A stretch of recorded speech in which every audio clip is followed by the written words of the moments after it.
The private jet touched down at Murtala Muhammad International Airport with a soft thud. For Isabella Izzy Montgomery, it sounded like a prison door closing. Her father, a tech billionaire, had moved the family to Nigeria for a 3-year infrastructure contract. "You need to see the world beyond the 90210 zip code, Izzy," he told her. He didn't enroll her in the American International School. He chose Bright Horizon Academy, a local school for the elite, but one rooted deeply in Nigerian discipline and tradition. On Monday morning, a black armored SUV dropped Izzy at the gates.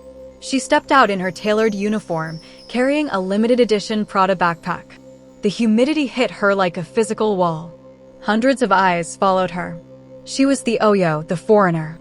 The school was beautiful, with colonial architecture and sprawling fields, but the air felt charged with a different kind of energy than she was used to. It didn't take long for Izzy to meet Toby. Toby was the daughter of a senator, a girl who walked the halls like she owned the soil they were built on. During the morning assembly, as Izzy struggled to understand the Yoruba hymns, Toby whispered loud enough for everyone to hear, "Does the American princess think she's too good to sing?" When the assembly ended, a clumsy student tripped, drenching Izzy's white shirt with chilled hibiscus juice. In the classroom, Izzy was lost. The teachers spoke fast, blending English with rapid-fire Pidgin and Yoruba. When the literature teacher asked Izzy to read, her thick California accent drew snickers. "Speak like a human, not a robot," someone hissed from the back. That afternoon, Izzy was caught using her phone, a strict violation. The punishment? She had to join the junior students in portion work, sweeping the dry, dusty courtyard under the blistering sun. While sweeping, Izzy's eyes stung with tears. A boy named Chitty, a scholarship student who usually kept his head down, handed her a bottle of cold water. "Don't let them see you cry," he warned softly. "Toby feeds on tears. Just do the work. The dust washes off. The shame only stays if you keep it." It was the first kind word Izzy had heard in a week.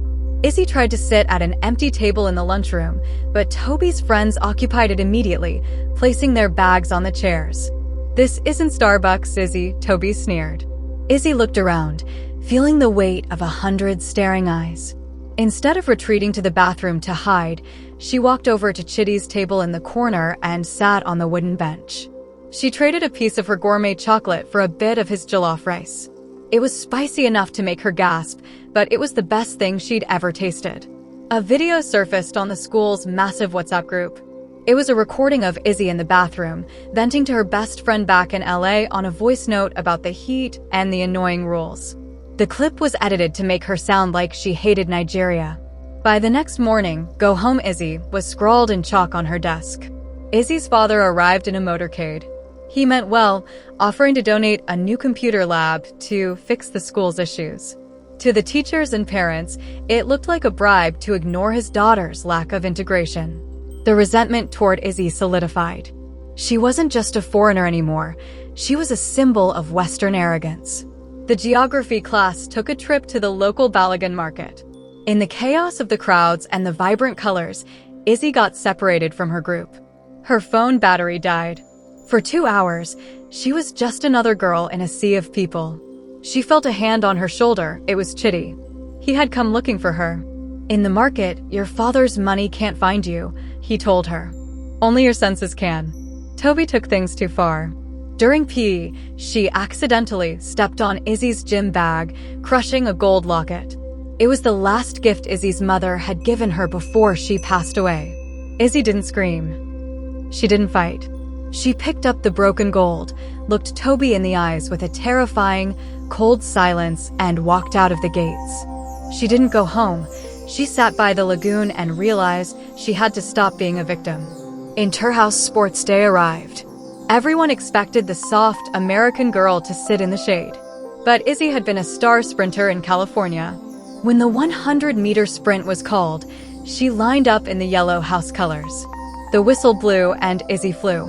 She left Toby and the others in the dust. As she crossed the finish line, the school erupted. You couldn't fake speed, and you couldn't buy a win like that. When the school's server crashed during a midterm test upload, the IT teacher was frantic. Izzy quietly stepped up to the terminal. Her father hadn't just given her money, he'd given her a world-class coding education since she was 6. Within 10 minutes, the system was back up. The rich girl wasn't just a pretty face, she was a genius.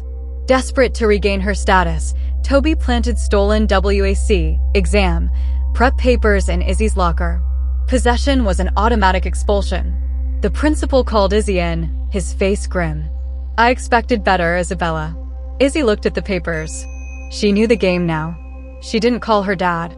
She asked for 24 hours to gather her things.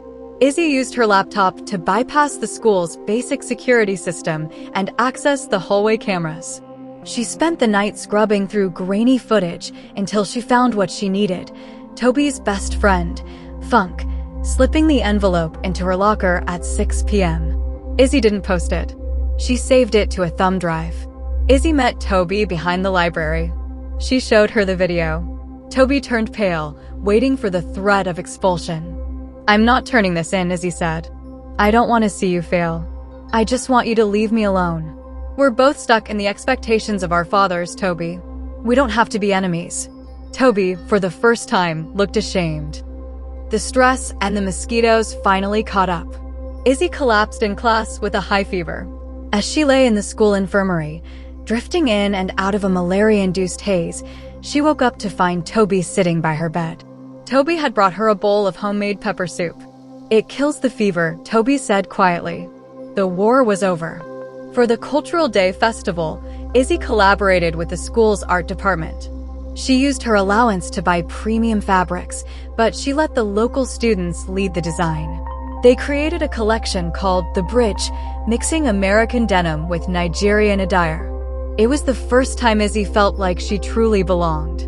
At the final school assembly, Toby stood up. She didn't mention the stolen papers, but she apologized for misjudging a sister. She invited Izzy to the stage.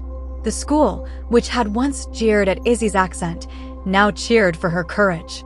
Izzy realized that she didn't need the SUV or the guards to be safe. She had friends. Izzy and Chitty entered a national tech innovation contest. They built an app that connected local farmers directly to buyers in the city. They won first place.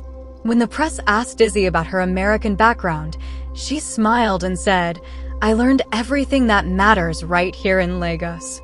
Graduation day. Izzy's father stood in the back, watching his daughter hug her classmates. He had a private jet waiting to take her back to California for university. But Izzy handed him a different plan.